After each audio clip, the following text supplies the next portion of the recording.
RM9 juta peruntukan disalur bagi pelaksanaan pelantikan Ranger Komuniti di Sabah bagi meningkatkan konservasi dan kelestarian alam sekitar.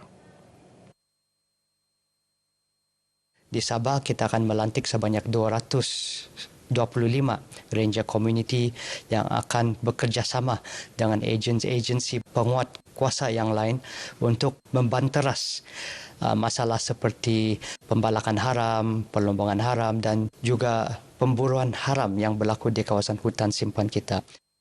Beliau berkata demikian kepada RTM selepas mengadakan kunjungan hormat terhadap Ketua Menteri Datuk Seri Panglima Haji Haji Noor di Menara Kinabalu. Dalam perkembangan berkaitan, Datuk Seri Atta memaklumkan kawasan Banjaran Crocker sekali lagi diiktiraf sebagai Rizab Biosfera oleh Pertubuhan Bangsa-Bangsa Bersatu dengan penambahan satu lagi kawasan konservasi baharu di Kinabatangan.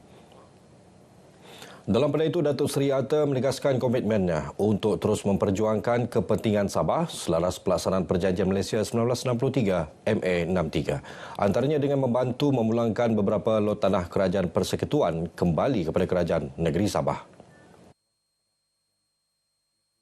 Pada tahun ini kita sudah mengenal pasti sebanyak 10 lot yang telah dipohon oleh Kerajaan Sabah dan tidak lama lagi kita akan mengemukakan untuk dapat kelulusan 4 lot untuk dikembalikan kepada Kerajaan Negeri Sabah dan yang lain itu akan terus diusahakan.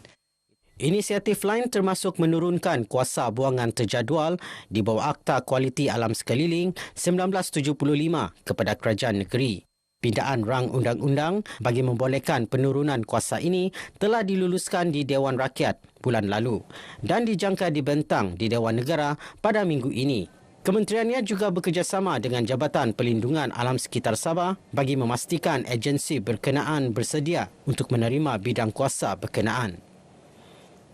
Tuntutan hak-hak Sabah dalam Perjanjian Malaysia 1963 MA63 kekal keutamaan wakil rakyat negeri ini.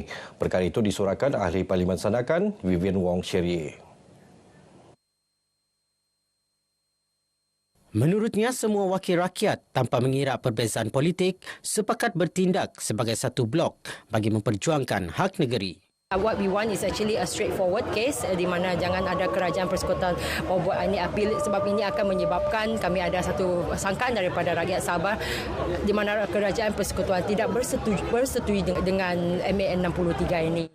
Beliau menyatakannya selepas majlis berbuka puasa bersama media di Sandakan. Mesyuarat susulan akan diadakan dalam tempoh 40 hari bagi mendapatkan maklum balas kerajaan persekutuan berhubung MA63.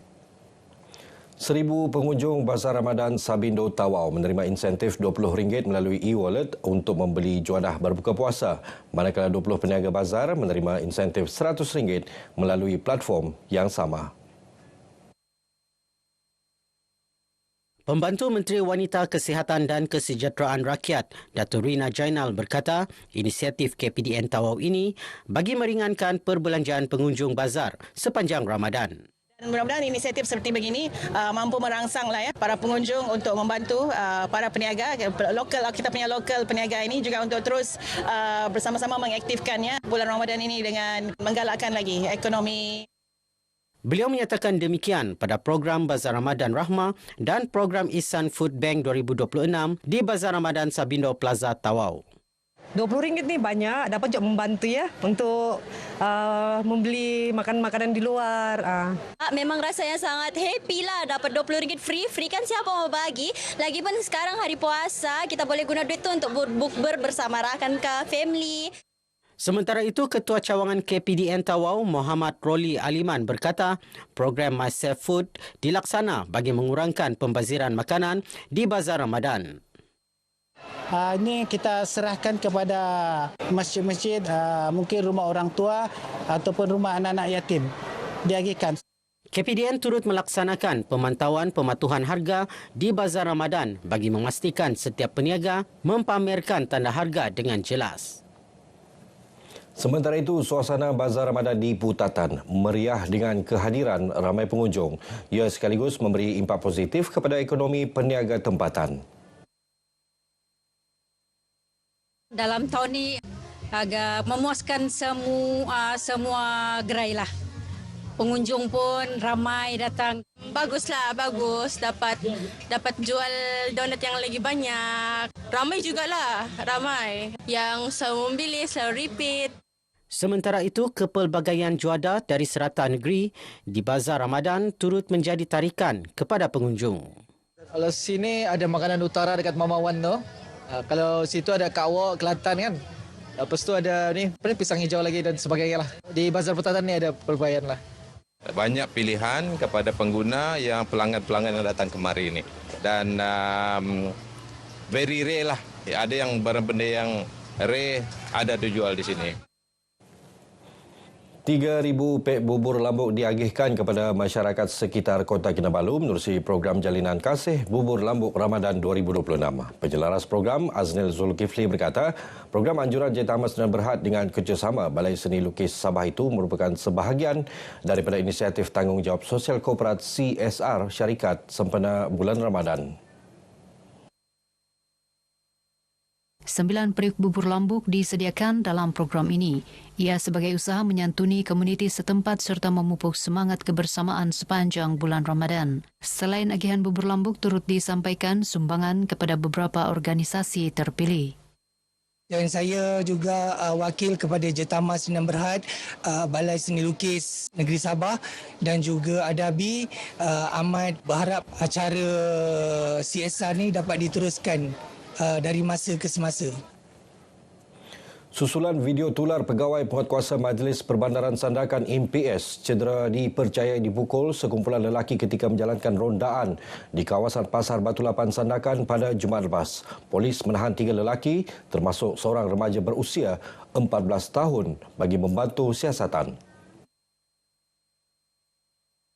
Ketua Polis Daerah Sandakan SCP George Abdul Rahman berkata, ketiga-tiga suspek warga Filipina ditahan pada Sabtu di beberapa lokasi berasingan iaitu di Batu Lapan, Kampung Bariawa dan kawasan setinggan Kampung Melayu. Tangkapan dibuat susulan laporan polis anggota penguatkuasa MPS terlibat. Hasil pemeriksaan air kencing mendapati semua suspek negatif dadah. Kes disiasat mengikut Seksyen 186, Seksyen 332 dan Seksyen 147 Kanun Keseksaan. Orang ramai menyambut baik pelaksanaan kempen Internet Selamat sebagai usaha meningkatkan kesedaran masyarakat terhadap risiko dan ancaman alam siber. Kempen Anjuran Suruhanjaya Komunikasi dan Multimedia Malaysia MCMC diadakan di Bazar Ramadan Tapak Bandar Baru, Keningau. Para pengunjung turut menyertai sesi interaksi keselamatan internet di reruai MCMC. Bila ada kempen macam ni, maksudnya orang lagi terdedahlah sebenarnya keselamatan di internet ni sangat berisiko tinggi kalau tiada kesedaran.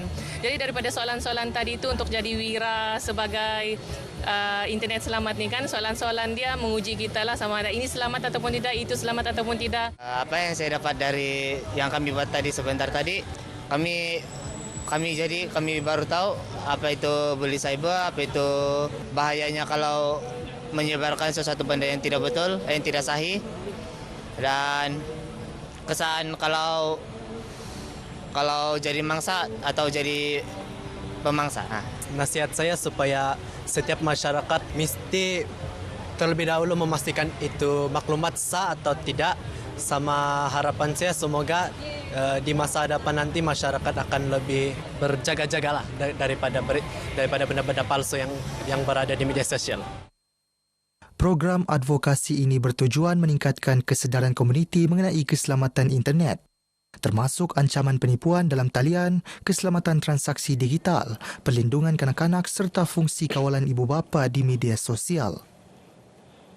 Baik, sekian paparan berita pagi Sabah kali ini. Menyusul selepas ini, berita pagi Sarawak bersama Lydia Yusrina. Salam Malaysia Madani.